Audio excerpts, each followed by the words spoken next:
Ma'asyiral muslimin rahimakumullah. Allah Subhanahu wa taala memberikan kita nikmat-nikmat yang begitu besar. Salah satunya kita dijadikan oleh Allah sebagai makhluk yang bernama insan, manusia.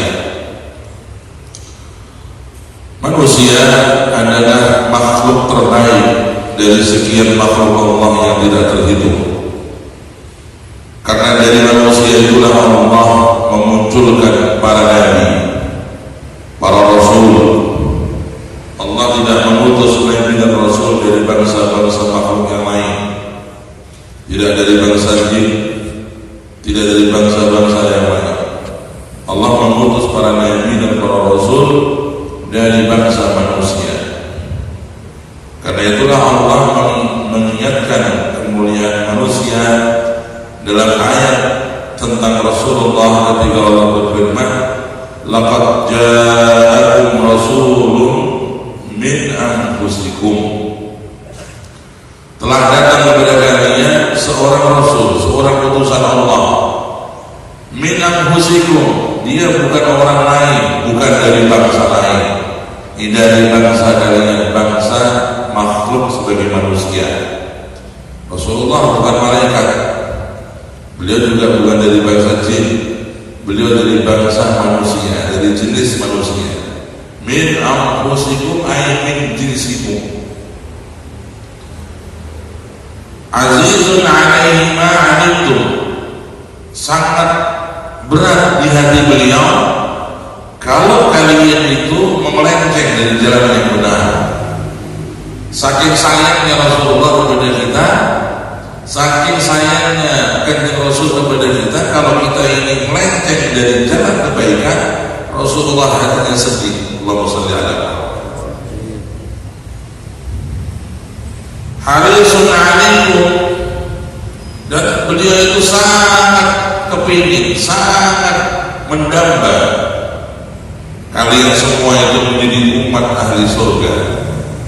Kalian semua itu nanti masuk surga. Itu pendambaan Nabi, itulah harapan Nabi sallallahu alaihi wasallam.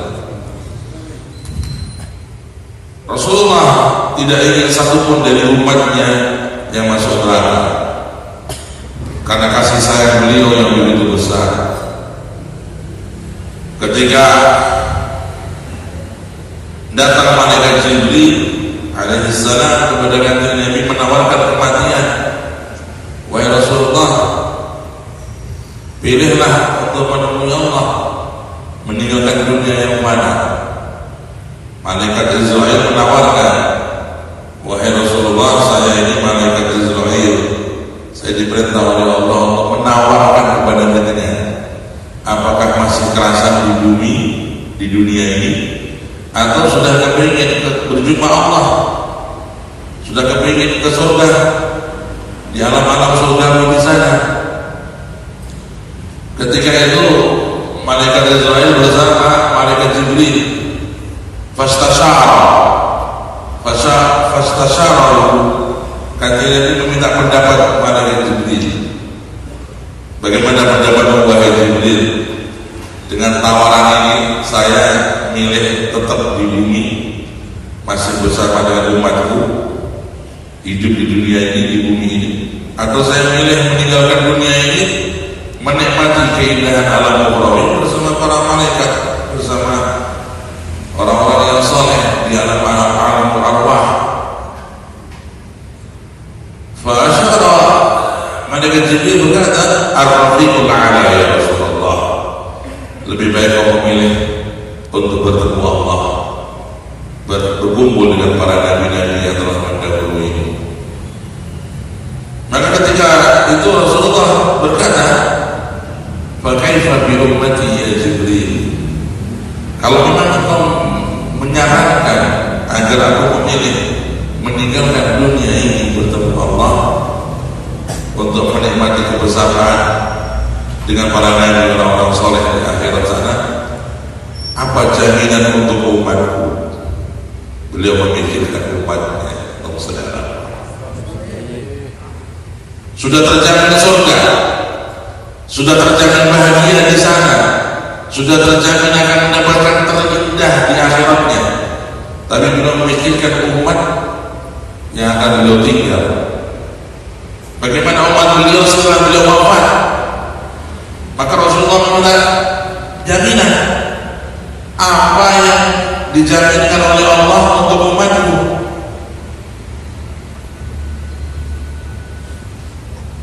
Faraja'a Jibril ila hadratillah. Malaikat Jibril berkata kepada Allah, ya Rabb, sesungguhnya hamba-Mu Nabi Muhammad sallallahu alaihi wasallam belum mau meninggalkan dunia, belum mau diambil ajalnya dan belum mau diambil nyawanya sebelum ada jaminan untuk umatnya dari-Mu ya Allah. Maka Allah Ta'ala, akhbir rasuli Nabi Muhammad SAW anni la nusi'uhu fi ummati.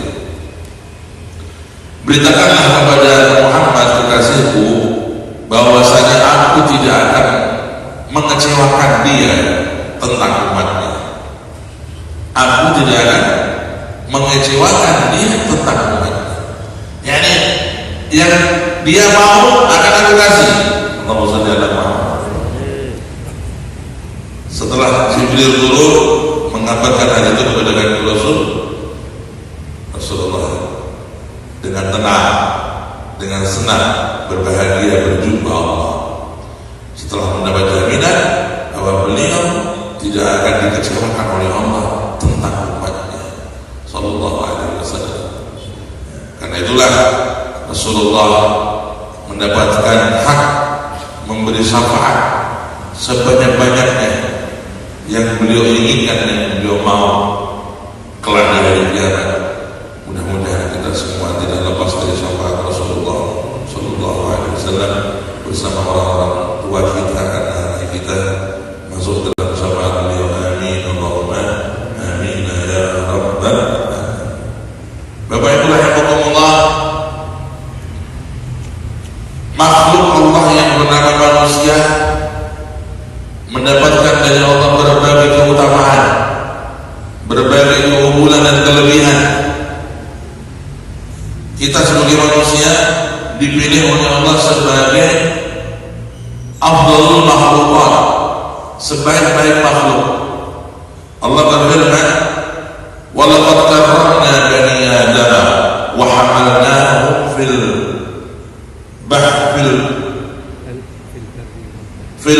wal bahri. Wa laqad karramna bani Adam wa hamalnahum fil barri wal bahri wa razaqnahum min at-tayyibati wa faddalnahum 'ala katsirin mimman khalaqna tafdila. Kami telah memuliakan makhluk yang namanya anak cucu Adam. Allah berkata dalam Al-Quran, kami telah memuliakan makhluk kami yang namanya anak cucu Adam. Dimuliakan. Dimuliakan. Dengan apa dimuliakan? Dengan wujudnya Rasulullah. Allahumma shalli ala Muhammad. Karena kanjeng Rasulullah Muhammad itu diutus dari bangsa manusia, maka manusia ini katut menjadi mulia dengan mulianya Rasul. Allahumma shalli ala Muhammad.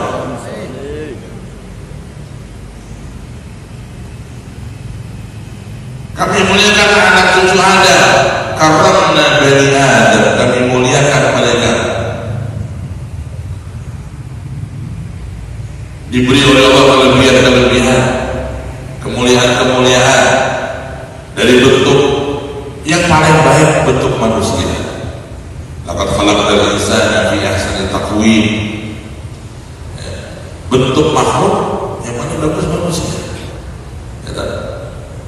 Ngomong yang perbandingan yo ora wajib, tapi kepengin ngerti lah. Manusia itu paling ganteng, mana ganteng awalnya kita belum bunuh umpamanya Ustadzul Hayawan.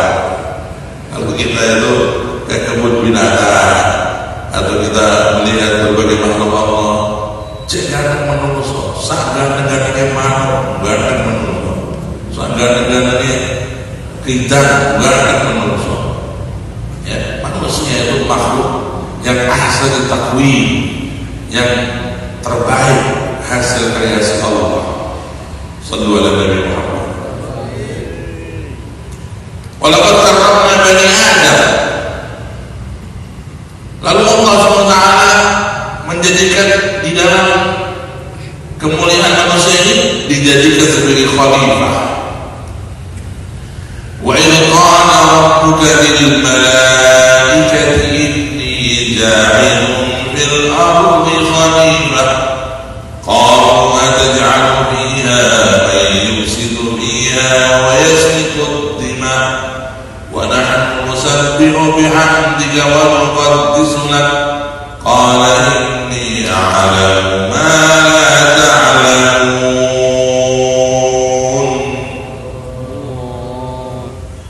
Ketika Allah berkata kepada para malaikat, hai para malaikat, saya ini kata Allah akan mengangkat di bumi makhluk namanya manusia. Malaikat bertanya bukan protes, tapi mengkhawatirkan, ya Allah, kalau panjenengan itu menciptakan makhluk lagi di bumi, nanti jadinya mereka saling menumpahkan darah, akan membuat kerusakan di muka bumi. Khawatirnya malaikat, nanti mereka ini akan berbuat kerusakan di muka bumi dan saling membunuh dan menumpahkan darah dan kerusakan. Karena sudah ada pengalaman sebelumnya dalam sebagian riwayat bahwa sebelum manusia ada bangsa jin yang mereka itu lebih dahulu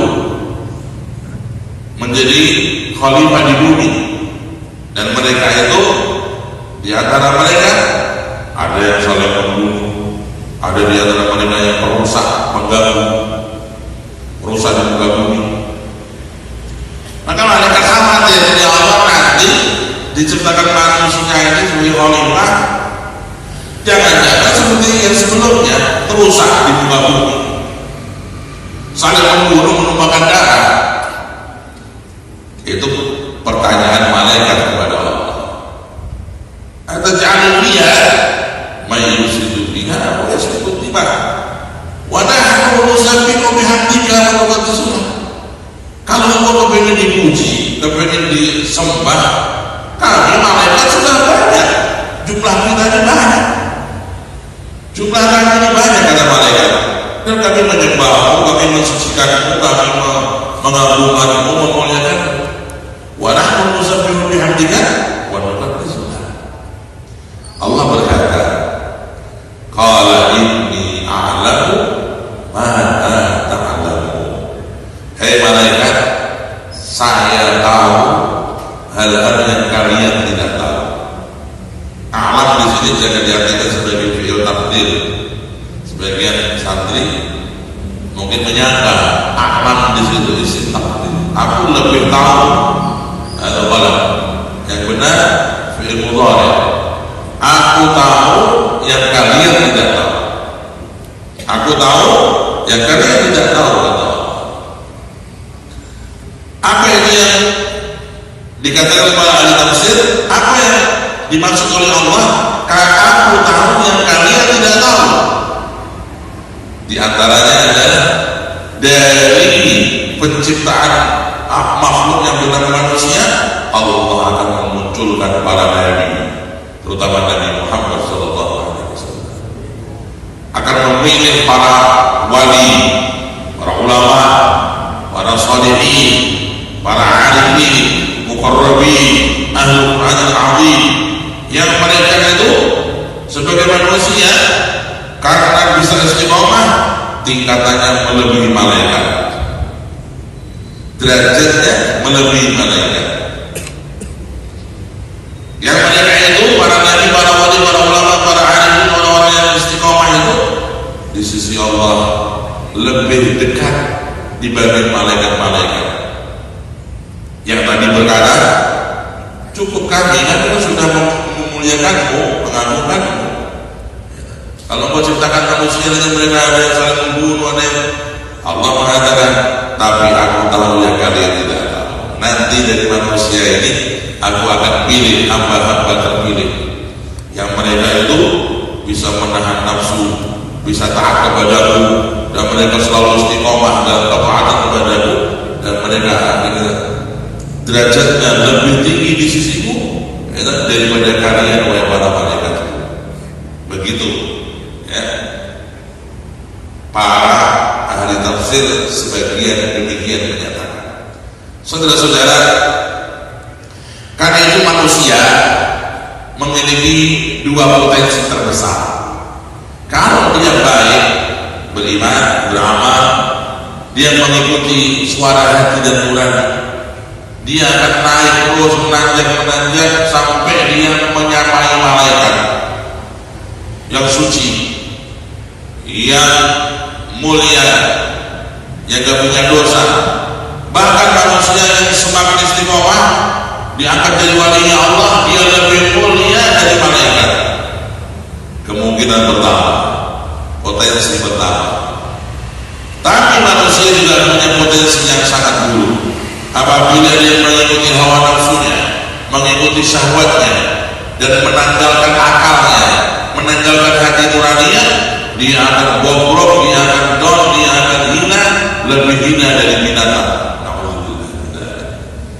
Allah berkata, "Tsumma radadnahu asfala safilina illa alladhina amanu wa 'amilus salihati falahum ajrun ghairu mamnun."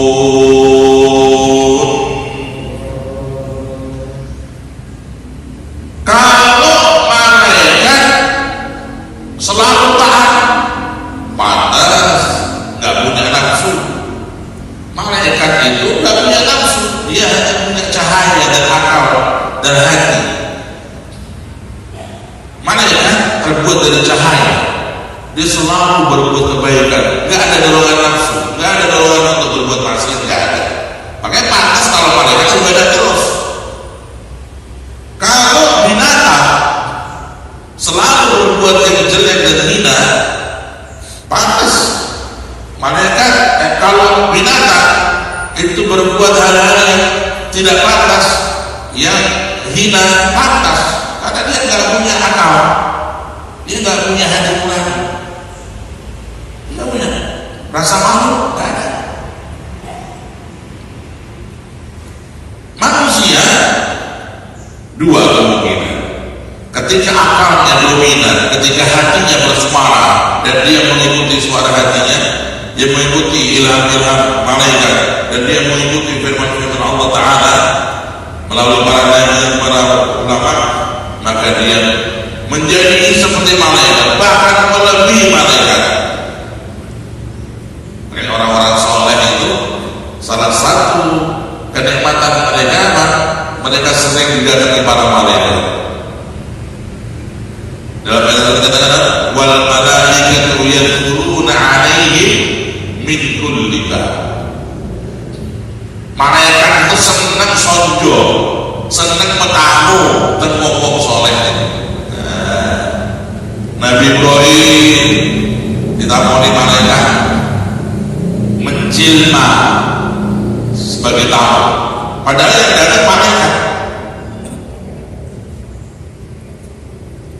Wali-wali Allah itu didatangi para malaikat dalam jilmaan-jilmaan, karena malaikat itu bisa dilihat oleh manusia dalam bentuk jilmaan, menjelma seperti manusia berfisik, tapi tidak hakikatnya malaikat.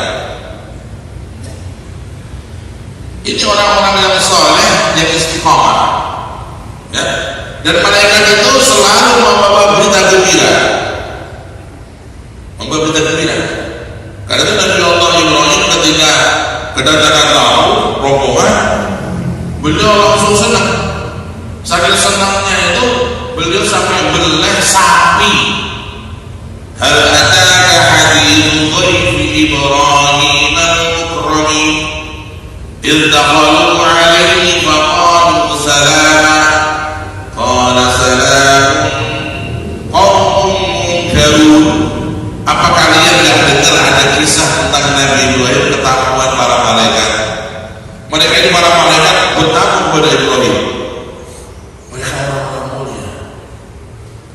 mereka sosok-sosok mulia. Nabi Ibrahim karena senangnya belum tahu kalau mereka itu malaikat karena sosok-sosok manusia. Nabi Ibrahim itu senang dimuliakanlah mereka ini dengan Nabi Ibrahim menyembelih sapi. Faja'a bi'ijlin samin, menyembelih sapi bukan sembarang sapi, digoleh sapi sing lemu, sing seger. Iki toto corone nek arep nrimo tamu, nampa tamu, mulyake tamu. Beleh gitu ya begitu sing seger, begitu penyakit dibeleh. Ya toh, begitu penyakit kecil-kecil lagi dibeleh. Ya toh, kalau kita mau memuliakan tamu, cari yang terbaik. Ya, jangan kita memuliakan tamu niatnya caranya salah. Ya.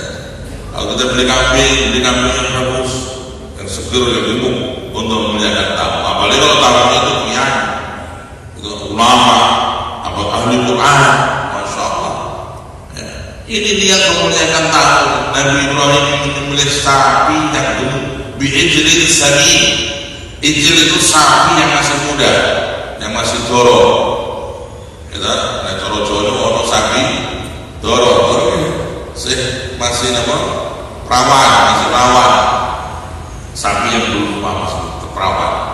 Itu dagingnya lebih empuk, lebih enak. Ya. Dan disembelih oleh Nabi Ibrahim dan dimasak.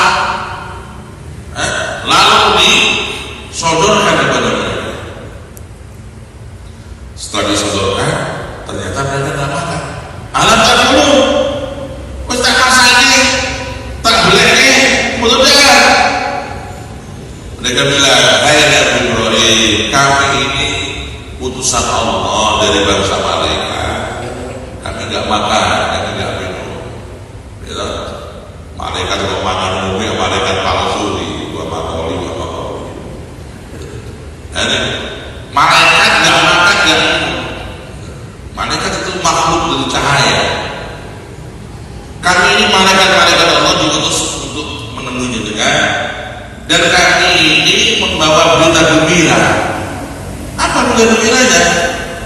Bahwa istrimu yang mandul dia akan punya anak.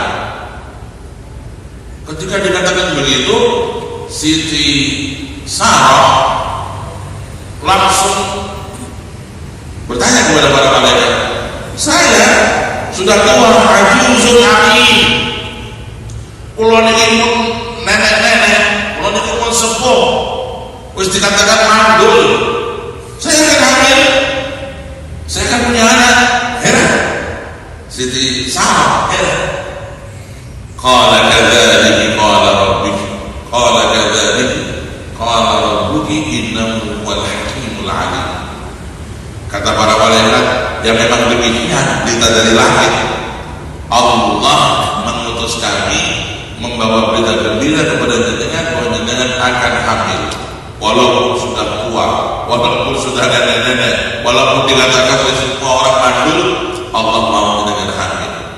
Singkat cerita, akhirnya beliau hamil, membawa anak, kemudian dikasih nama Nabi Ishaq.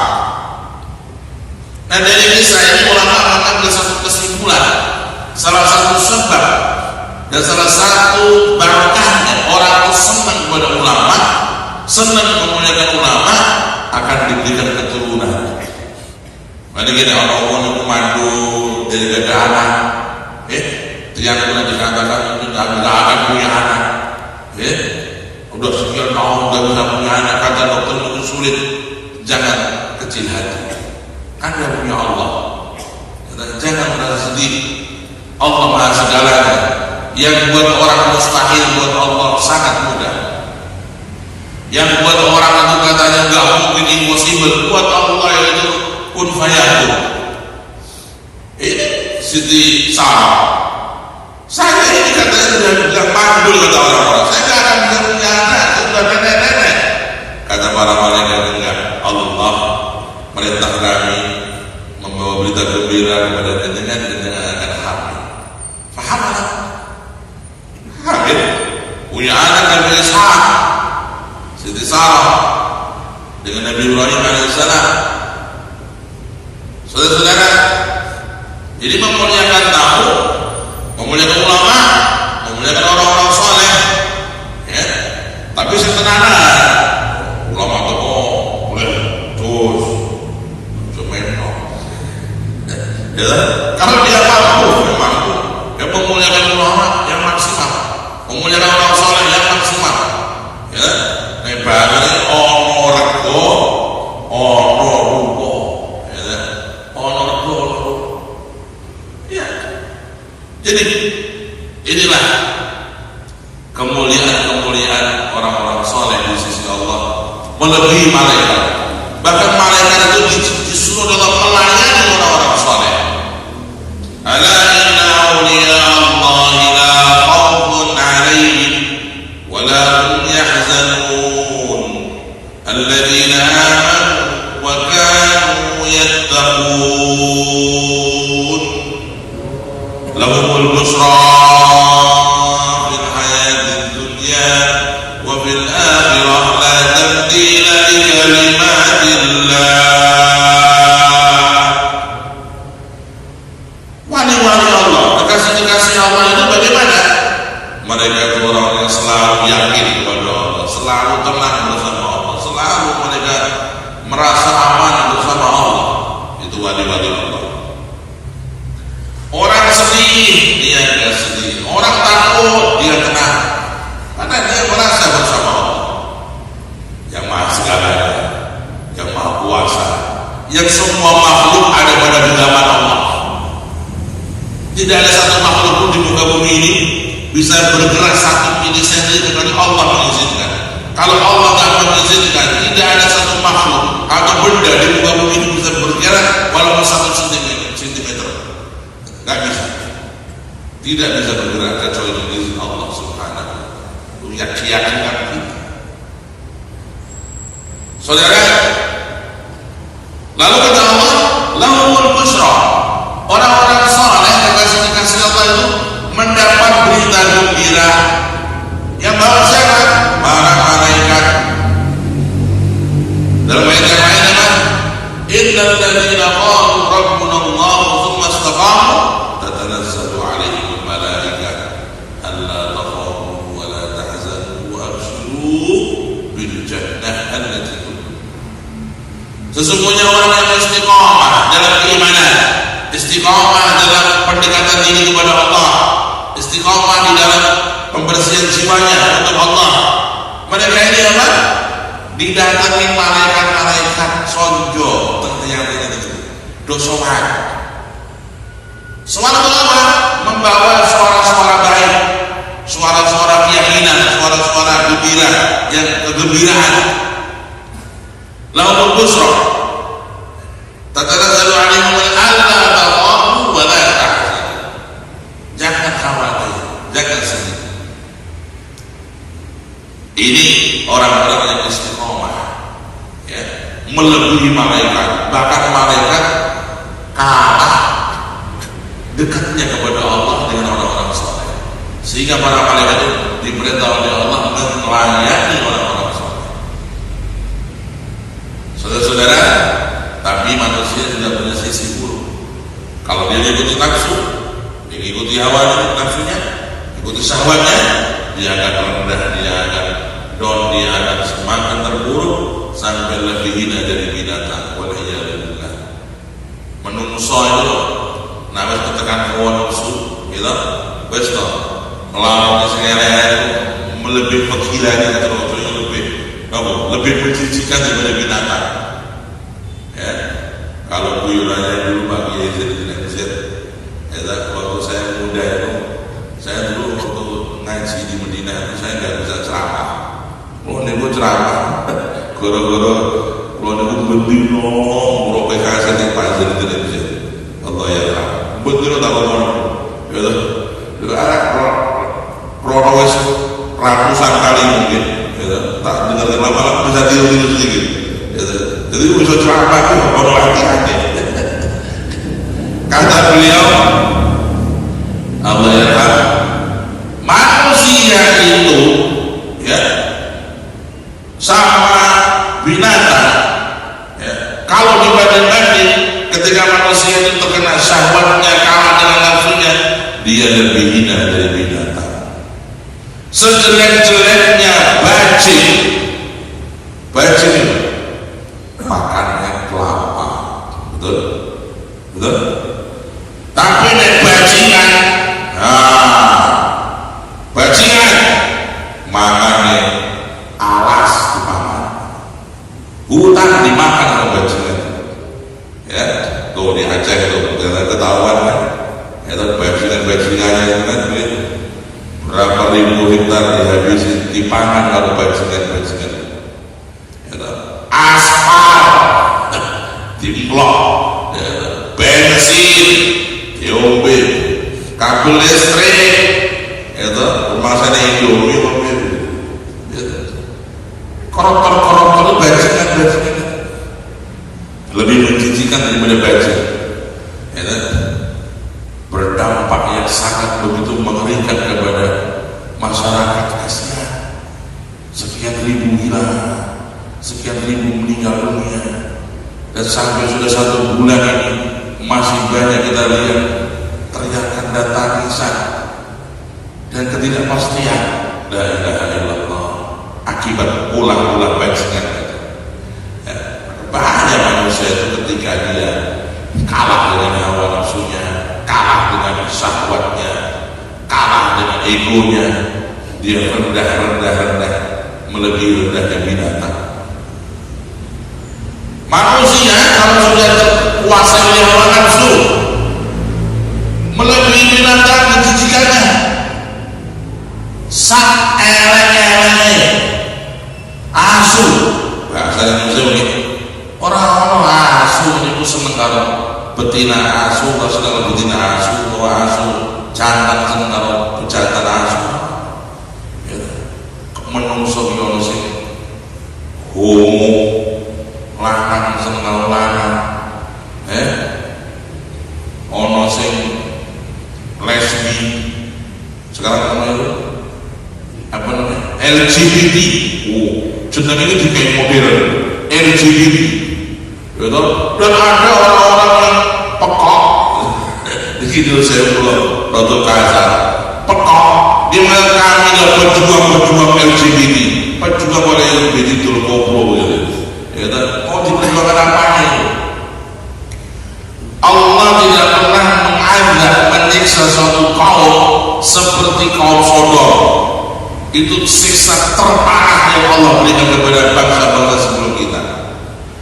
Faj'alna 'aliyaha safilaha wa amtarna 'alaihim hijaratan min sijil. Allah ketika marah kepada kaum Sodom, kaum Lut, itu bukan diazab selesai dengan banjir. Zaman Nabi Nuh banjir beres habis. Zaman kaum 'Ad dikirim angin sekian hari habis. Kaum Sodom ini kampung mereka diangkat oleh Allah, diangkat. Setelah diangkat, dibalik, ditubruk, Metro Jaya, ditumplak. Kampung mereka itu diangkat oleh Allah, ya, diangkat. Faj'alna 'aliyaha safilaha. Setelah diangkat, dibalik, ditumplak dengan dahsyat dan dilempari dari batu-batu neraka. Ini kaum Sodom. Tidak ada azab menimpa satu kaum melebihi kaum Sodom. Kenapa? Karena mereka berbuat kemaksiatan yang sangat mengerikan, yang belum pernah maksiat dilakukan oleh manusia sebelumnya. Qala ta'ala, atadharuna ma khalaqallahu lakum, atadharuna ma khalaqallahu lakum,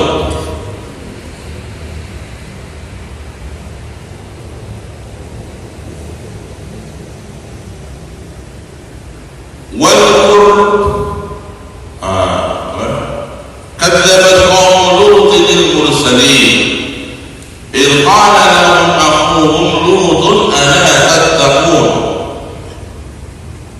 inni lakum rasulun amin min hadhihi al-inathina illa 'ala rabbil 'alamin atadharuna ma khalaqa lakum rabbukum min azwajikum bal antum qawmun 'adun. Hei, kata Nabi Lut, hei bangsaku, hai penghuni negeriku, aku disayang kalian. Kenapa kalian itu memiliki perbuatan yang sangat dimurkai Allah? Allah ciptakan kalian berpasang-pasangan, ada laki-laki ada perempuan. Wong lanang seneng itu biasa, sebenarnya halal, monggo. Lah kok iki sampe nglakoni sing sudah melampaui batas. Wong lanang seneng wong lanang itu kok sebenarnya bukan. Kalian adalah bangsa yang melampaui batas, kata Nabi Lut.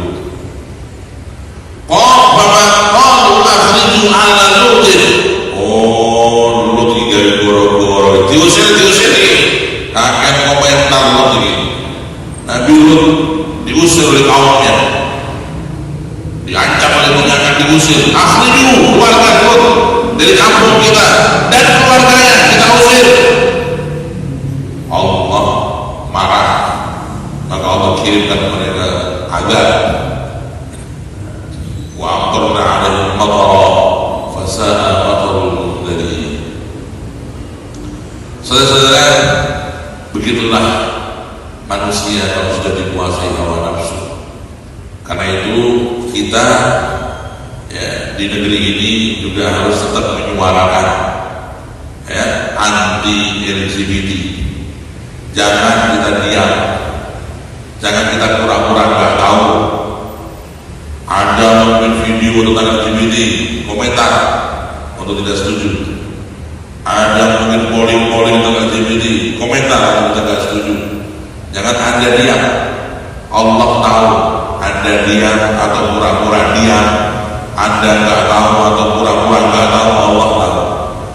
Ya, kalau kita bisa suarakan keantian kita kepada LGBT, keantian kita kepada kemaksiatan yang dimurkai Allah ini. Jangan sampai negeri ini hancur, ya, dikirim oleh Allah bala-bala yang lebih mengerikan lagi karena melegalkan LGBT. Alhamdulillah. Saudara-saudara, memang kita tidak boleh menghina orang atau, tapi bukan berarti kita melegalkan LGBT. Mereka yang sudah menjadi korban kita selamatkan dengan education, dengan diajak untuk taubat, untuk diajak untuk meninggalkan itu semua, dengan kasih sayang, dengan kelembutan, dengan education. Betul, kita tidak boleh menghina manusia karena mereka yang terjatuh dalam maksiat sudah terkena racun LGBT, sudah kena LGBT itu kita hina seperti binatang. Kan? Kita tetap mendakwai mereka, mengajak mereka dengan santun, dengan lemah lembut, tapi bukan berarti terus kita melegalkan LGBT. Jangan salah pikir, ya, karena melegalkan LGBT akan mendatangkan adab Allah yang lebih dahsyat lagi kepada negeri ini. Alhamdulillah. Saudara, Allah Subhanahu wa Ta'ala memberikan juga kepada manusia ini kemuliaan-kemuliaan yang khusus dibanding makhluk-makhluk yang lain. Apa itu? Salah satu kekhususian manusia, dia diberi oleh Allah sifat untuk bertumbuh, tarakki, ya tarakka. Manusia itu dia tarakka, meningkat sedikit. Asalnya baik, terus tambah baik, akhirnya menjadi paling baik, sampai menjadi sempurna baik. Itu manusia. Dia punya proses peningkatan. Ya tarakal insan min maqam ila maqam. Berbeda dengan malaikat itu tidak ada peningkatan. Dia stagnan dalam satu maqam. Ada malaikat diciptakan oleh Allah, tugasnya sujud, dia sujud terus, mulai diciptakan sampai nanti hari kiamat sujud terus. Malaikat yang tugasnya rukuk, ya rukuk terus, nggak pernah berhenti tekan di kiamat. Yang tugasnya itu bertasbih, dia stagnan. Memang mereka mulia, nggak pernah berbuat dosa, tapi mereka stagnan, nggak ada peningkatan. Itu malaikat, makhluk mulia, tapi mereka stagnan, tidak diberi oleh Allah kemampuan untuk apa? Bertambah dari sana. Kemudian manusia beda. Manusia itu yang asalnya garok, perampok, dia bisa jadi walinya Allah. Sunan Kalijogo, Raden Said atau Raden Syahid, dua riwayat. Sunan Kalijogo itu nope nakal, Necoro Jawa Timur bedik, bedik, pendeta, punya kesaktian, itu seneng kedikdayaan, corong ini. Itu biasanya santri-santri itu datang santri Jawa gini, waktu tempat ini, waktu nanti, waktu sinau ilmu kesaktian, sinau ini, orang mau itu ditembak apa, terus tenaga dalam telur, pecah raiso, di sini senang ilmu menunggu ya. Tapi itu masa muda dulu. Raden Said itu punya bapak Adipati di Tuban, namanya Adipati Pilotekto. Tapi Raden Said ini dia mengambil jalan yang unik. Dia pilih menjadi satu gerakan merampok di hutan antara Tuban dengan Rembang gitu. Berhasil sampai dikenal sebagai perampok yang paling menakutkan Raden Said. Sampai akhirnya Allah pilih dia bertemu dengan Sunan Bonang. Jadi mau ngerampok dengan kadang-kadang dia nek salah ini dia tobat. Ono tasbih itu melapat ke alas itu dicegat kalau Raden Said. Stop, mandek. Kepengen apa kamu? Wahai di sana. Itu yang di kantong-kantong buatan semua uangnya, duitnya buatan semua. Kata Sunan Bonang, lo sampai kepengen duit, kepengen emas. Iya, saya kepengen emas. Sunan Bonang oleh Allah diberi karomah, Sunan Bonang wali songo. Sampean kalau kepengen emas, gak usah repot-repot. Itu Sunan Bonang duduk pohon-pohon jadi emas, batu-batu jadi emas, wabah emas kan, seluruh sekitar beliau jadi emas semua. Sunan Kalijogo wajar. Saking kagetnya terdiam, kaku. Sunan Bonang jalan. Setelah Raden Said sadar, ya nggak mengambil emas-emas itu, ditinggalkan, ngejar Sunan Bonang. Tunggu. Loh, kamu kenapa ke sini? Katanya kita emas. Katanya cari emas. Tadi sudah banyak emas.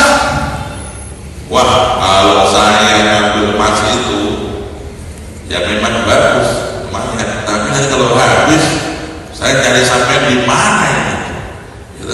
Saya mau ilmunya saja. Ilmunya yang tadi bisa itu tuntik jadi mas kalau kepengen itu mau kita tangga WJB perampok cerdas perampok cerdas. Kalau saya ngambil mas tadi ya enak tapi nanti habis.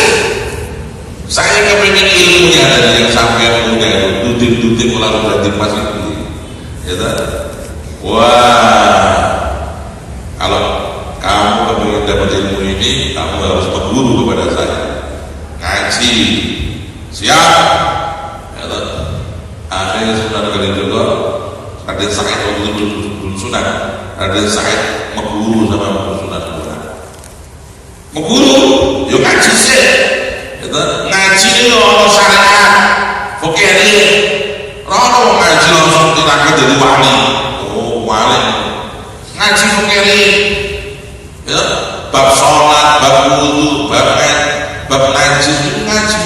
Sunan Bonang itu mulang Sunan Kalijogo itu kitab Fathul Qorib. Habis Sucaknya dalam sejarah-sejarah Wali Songo itu diungkap Sunan Bonang itu mulang Sunan Kalijogo itu ada saya itu kitab Fathul Qorib. Mata Nabi Sucak Takrib At-Takrib kitab Takrib Ghayatul Ikhtisar wa Takrib ya itu jadi orang kaji pokoknya tadi ketika kadang-kadang Nabi hijrah turun maaf syariat tenanan wis takon piye cara dadi wali Allah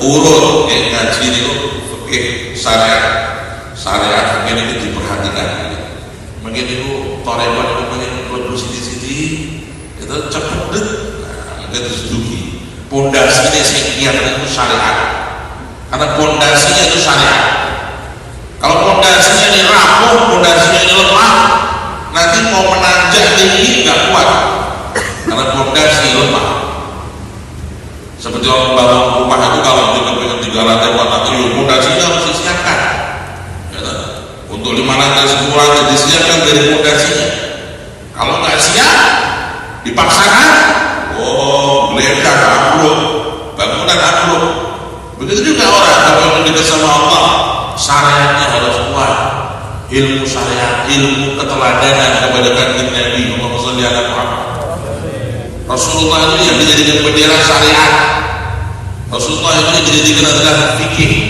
genderan kanjeng Nabi ini syariat walaupun beliau itu adalah lautan hakikat beliau itu lautan thariqah tapi yang dijadikan gendera itu syariatnya maka Nabi walaupun sudah Nabi yang paling mukjizat dan top martabat tetap sholat 5 waktu orang Nabi orang sholat 5 waktu syariat najis ya najis gitu haram ya haram halal ya halal gitu jadi kalau saya ini orang wis waliullah sampai orang sing haram jadi halal ini wali setan gitu ya karena juga karena penipuan terutama tentang wanita ya dengan bahasa waliullah ya waliullah sampai mikir orang di tengah hukum niku ditangkap polisi goro-goro yang baik niku dilaporke ngerayani wong itu atau wong itu sampai 40 ceritanya pripun? Ceritanya ini orang wong gawe padepokan zikir malam.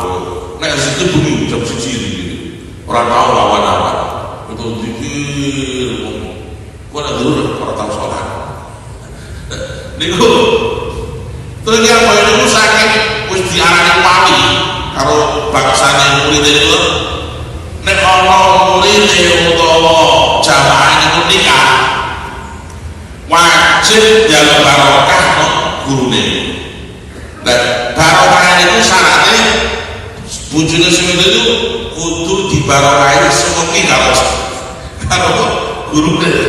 Terus ada dulu ada. Lah yo ngono iki sing murid iki manut. Tolol.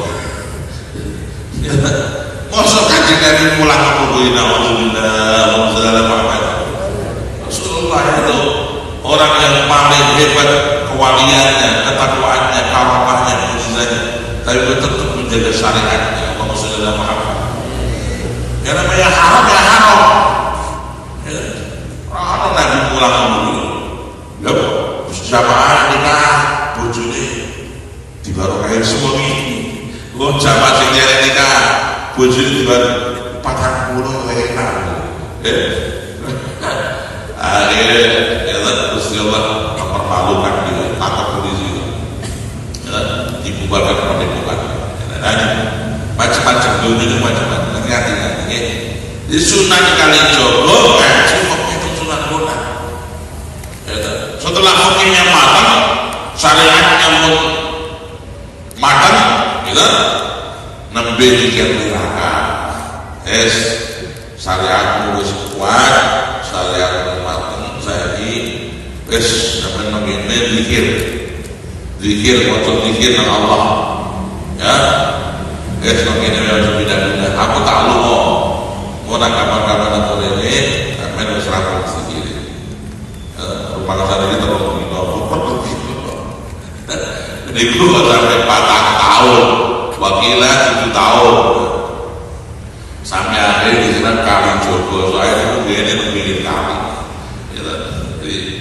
Jadi kisah Raden Sahid saking kali dari mau itu menungso sakit berproses. Makanya dengan itu mamane ngerasa itu soake duit salah kakak Allah aku ciri hati Allah itu buka lama kan gitu untuk rujuk kepada Allah, untuk mendekat kepada Allah, untuk melamar Allah, untuk menjadi yang terdekat dengan Allah.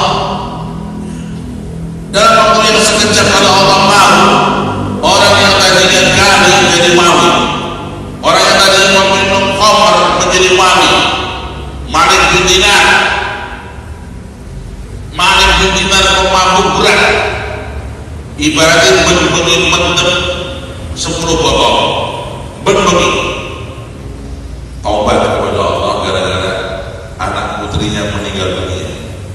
Sang putri meninggal dunia, dia sangat cinta kepada putrinya, sangat cinta. Ditegur oleh Allah dengan wafatnya sang putri.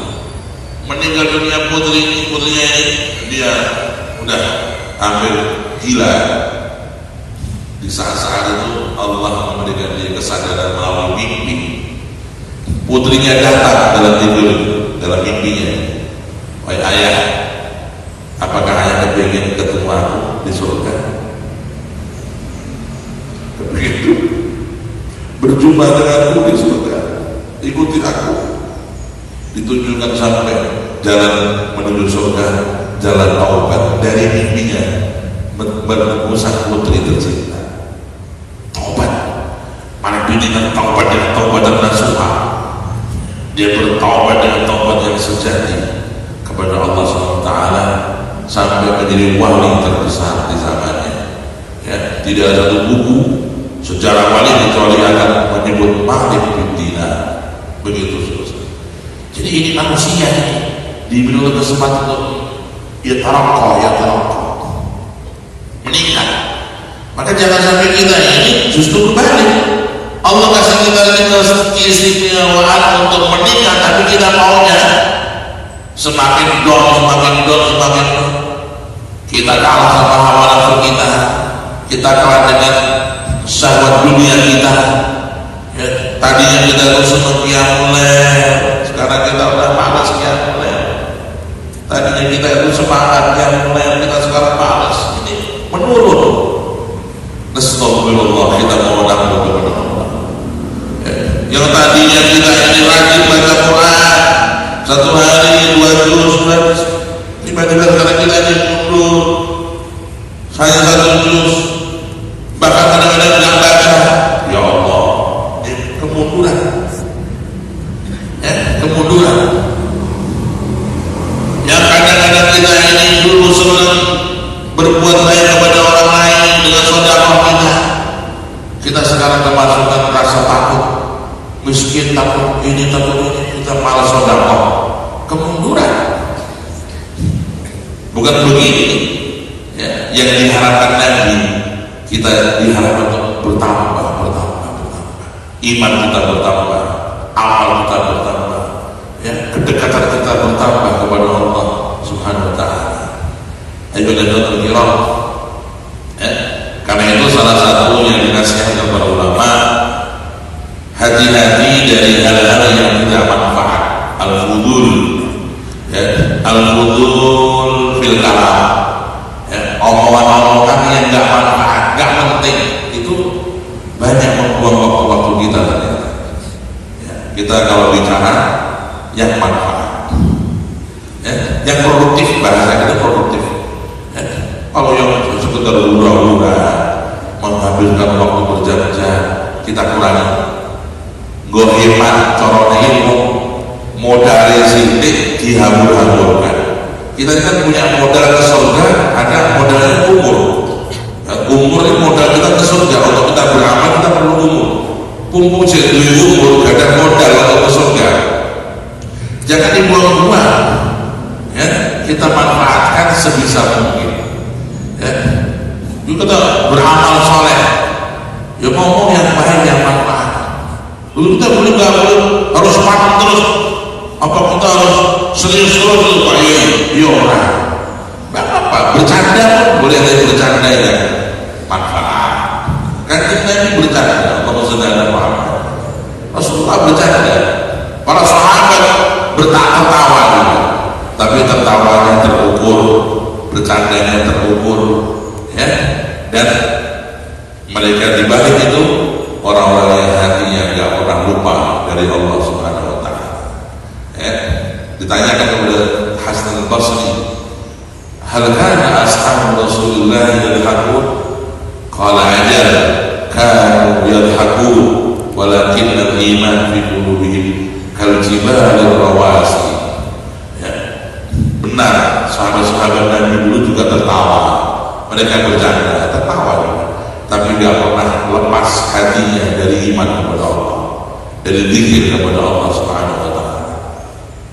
Seperti gunung yang kokoh, yang tegar, iman mereka tidak pernah hilang dari hati mereka. Saudara-saudara, berlebih dalam omongan perlu dikurangi, berbicara yang penting dan manfaat. Ini salah satu nasihat ulama.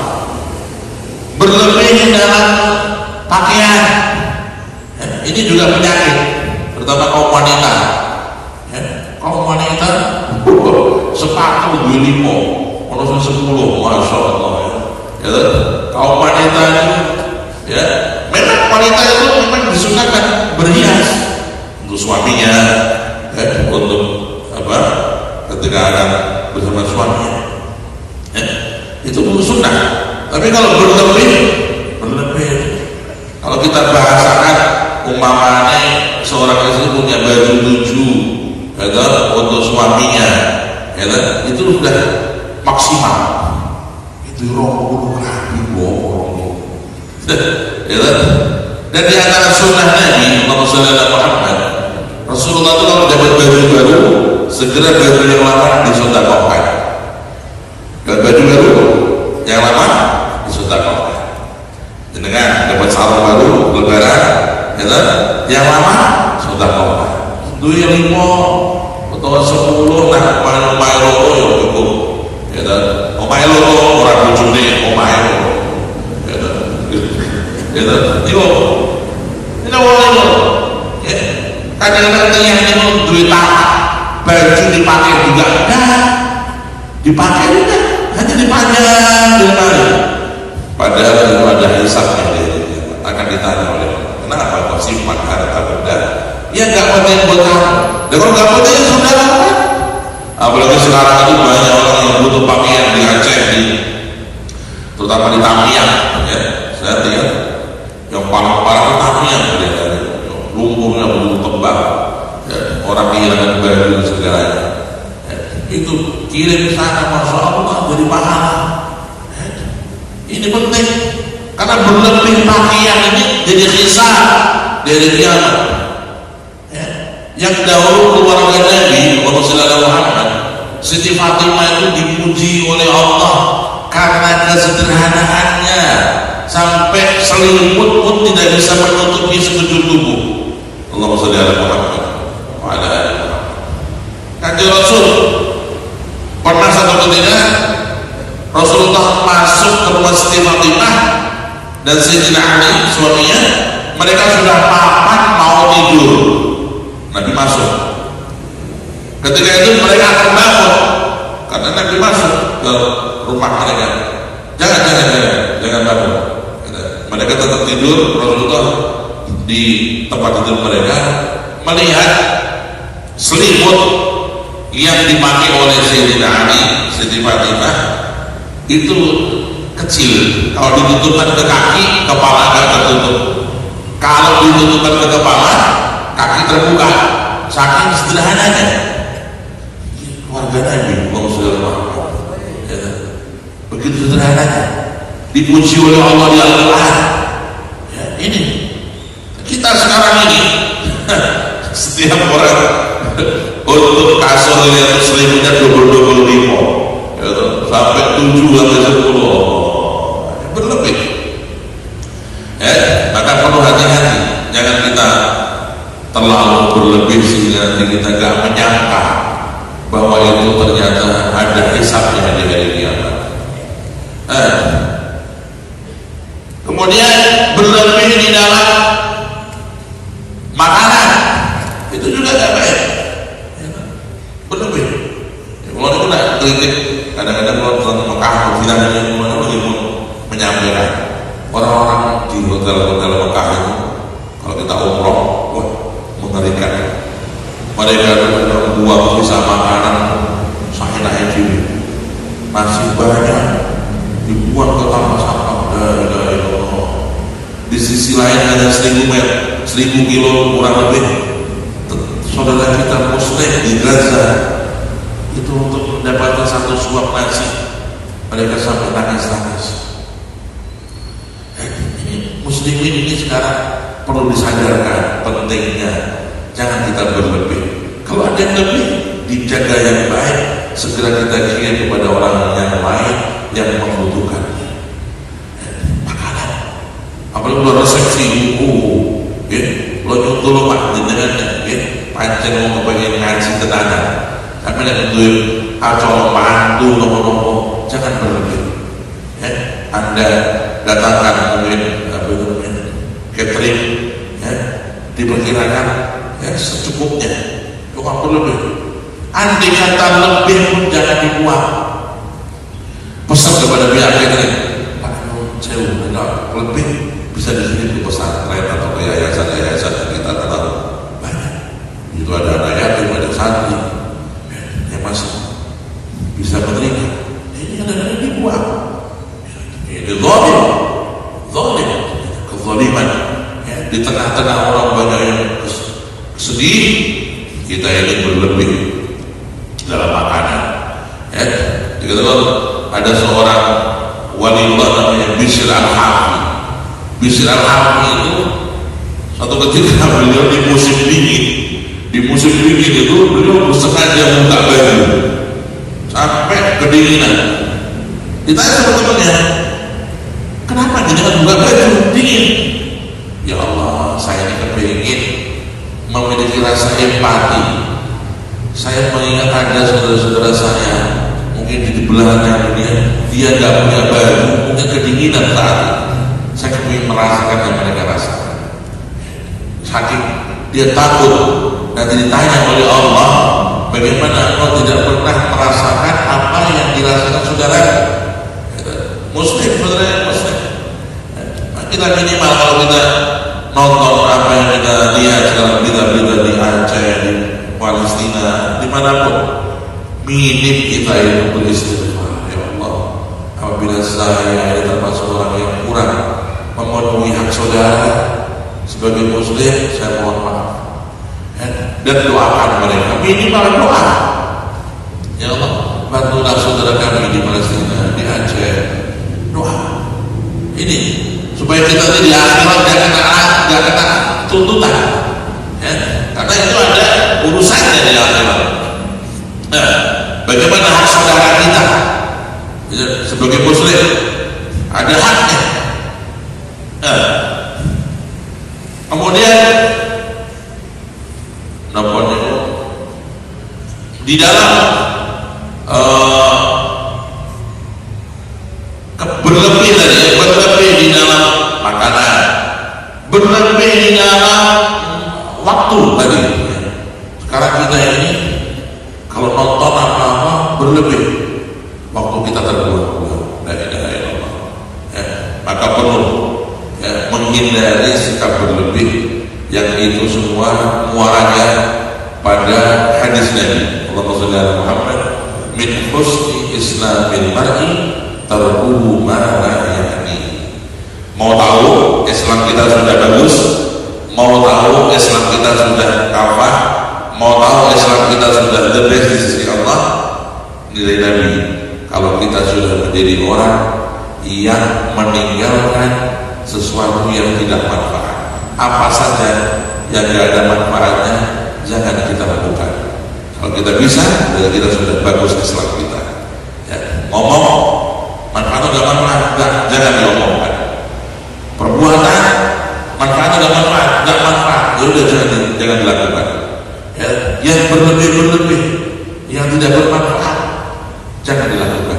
Makanan, minuman, ucapan, apa saja yang berlebih dan tidak bermanfaat, kita tinggalkan. Kenapa? Karena kita takut ada hisabnya di hari kiamat di hadapan Allah Subhanahu wa taala. Saudara, saya kira itu ya, mudah-mudahan apa yang kita dengarkan di majelis ini bisa menempel di hati kita dan kita bisa mengamalkannya